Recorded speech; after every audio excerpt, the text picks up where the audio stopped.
So today I'm starting off with my eyebrows, and I'm using the Wet n Wild Retractable Brow Pencil in the shade Ash Brown, and I'm filling my eyebrows in like I normally do. This is the first time using this product, and I actually ended up returning it. I wasn't in love with it. It's a decent brow pencil for like, I think it was like $2.50 or something like that, but I don't know, it just took too long to fill my brows in, and I ended up having to clean them up a lot because it has the tip like the Anastasia Beverly Hills brow definer does, and I really like the Brow Wiz better. I like the micro fine brow pencils, like the NYX micro brow pencil, the L'Oreal brow Stylist. I like all those. The definers are not my favorite. The tips are just too big. But then I went in with my Maybelline Fit Me concealer in the shade 15 Fair to clean up my eyebrows.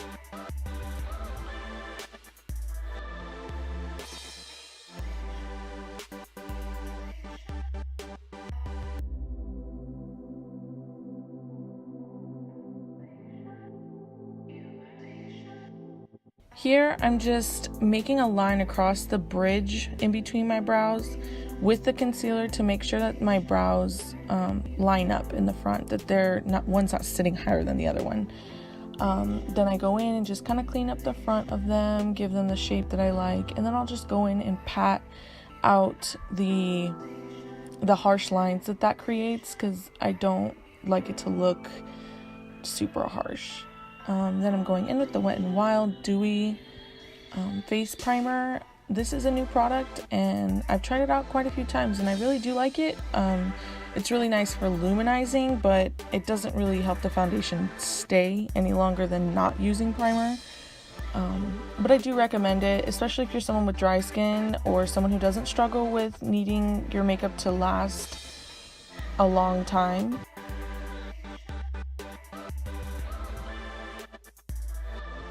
Just patting it into the parts of my face that I like to be illuminated, the parts that I actually will highlight with powder highlight, and then I'll just drag whatever, well, not drag, I will pat in whatever excess product I have just so I'm not wasting it. Now I'm going back in with that Fit Me concealer and concealing any pimples, any spots I have, any redness, and then I just blend that out with my sponge before I apply my foundation. In foundation today, I'm using the L'Oreal Pro Matte, actually I think it's the L'Oreal Infallible Pro Matte Foundation in the shade 101 Classic Ivory, and I put that in the spots that I need extra coverage, any spots that get oily, like especially my chin. It's really in the center of my face is where I apply that foundation, and then I'll put the NYX Total Control drops on the perimeter of my face, and then I'll spray with Mario Badescu just to settle the foundation or help it settle into my skin and just blend seamlessly. I'm using my sponge to just pounce that into my skin. I really try to avoid dragging the sponge around. It can really age your skin, first of all, and also it just is swiping it at that point and dragging it on the skin as opposed to pushing it in and really making it one with your skin, because the whole point of the foundation is you want it to look as natural as it possibly can, hence the reason you use foundation that's the proper color and things like that. But you'll see that sometimes I will swipe it on my skin, especially around my brows, just because that area between my hairline and my brows is so small, and on my neck, and the neck is honestly me being lazy. I don't want to bounce the beauty blender for that long. I just swipe it down my neck, because the only reason I do that is to make sure that the color looks seamless. It's not because I need any coverage there or anything like that. Then I'm going in with the Urban Decay Naked Skin Concealer. This is the Weightless Complete Coverage Concealer, I believe, in the shade Fair Neutral.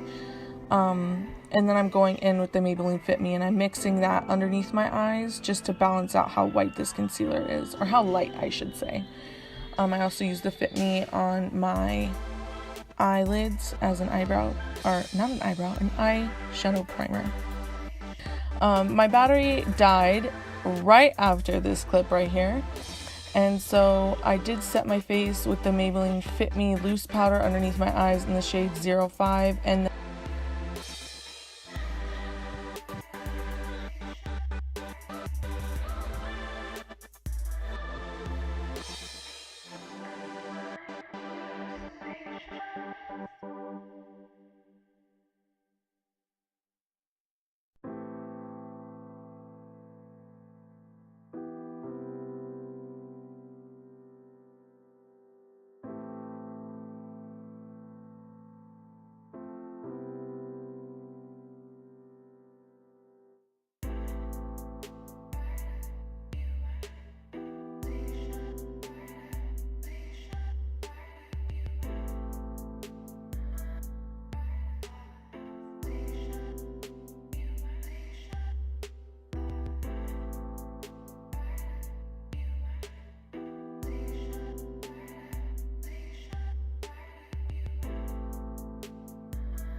Then I'm going in with my Smashbox Photo Matte Eyes in the shade Wheat, and I'm using that as a transition shade.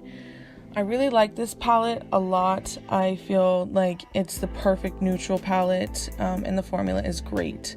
That second shade in was Desert. I used that just to deepen the crease and give a little bit more contour to my eye. This right here is the NYX Prismatic Eyeshadow Single in the shade Bedroom Eyes, and I'm just using that with my finger, kind of just messily applying that. I'll go in later and blend with a clean brush.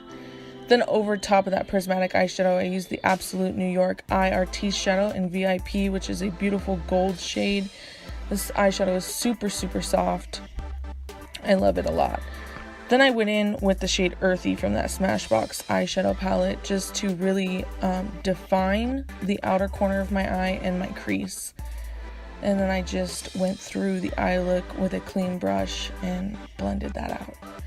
Then I went in with whatever residual product was on that the brush that I used to apply that earthy shade, and I pulled that under my eye. I don't generally put eyeshadow on my lower lid, just because my eyes are small and I feel like it makes them smaller. So I try to stay away from that, but sometimes with simple looks like this, I like to apply it under my eye. Here I'm using the Bobbi Brown Smoky Eye Mascara, and I'm just applying a few coats of mascara because I'm not going to use falsies today. And of course, I got mascara on my eye every single time I apply a mascara. Then I went in with the Mario Badescu spray just to settle the powders, and my setting spray, which is by Makeup Revolution. It's their oil control fixing spray. I really like that spray. It doesn't have the greatest scent, but it works well. And I wouldn't compare it to the Urban Decay All Nighter. I really love that setting spray, but it's a good setting spray for $8 from the drugstore. I also really like the L'Oreal Infallible setting spray. That is my absolute favorite. But that one I believe is like $14, and so I don't like to pay that much. Then I just went in with my L'Oreal I think that's the Brow Stylist gel in the shade medium to dark, and I just ran that through my brows. Then I took off my lip plumper, and I'm applying my Jordana Easy Liner in the shade Rockin' Rose. And I'm just lining my lips like usual. I overlined the outsides of my lips, like the corners, to make them appear more full in that area. And then I go in with the Revlon Super Lustrous lipstick in the shade Nude Attitude. And I'm just putting that in the center, patting it out. I applied a little bit more liner to help blend that color into the lip liner. And then I go in with my lip gloss, which is by Bare Minerals. It's their Moxie lip gloss, I believe. It's plumping lip gloss in the shade Charmer, and I'm applying that all over my lips to give the glossy look. And then I'll just go into the center with the same lip gloss but in the shade 24 Karat by Bare Minerals. I absolutely love that lip gloss. It's so beautiful, and it really just makes the lips pop and look super full. Then I go in with my mascara on my lower lashes because I wait for my face to dry. If I don't, mascara will be all over my under eyes after setting spray. Then I'm just going to go in and further blend out that eyeshadow look. And then I chisel out my contour with the shade Lyric and Lucid from Kat Von D's Shade and Light palette. And then I just brush that away quickly. I'm not trying to bake with it today. I just wanted it to look more clean under there. So this is going to complete this tutorial. Thank you guys so much for watching. Let me know what you guys want to see, and I'll see you guys next time.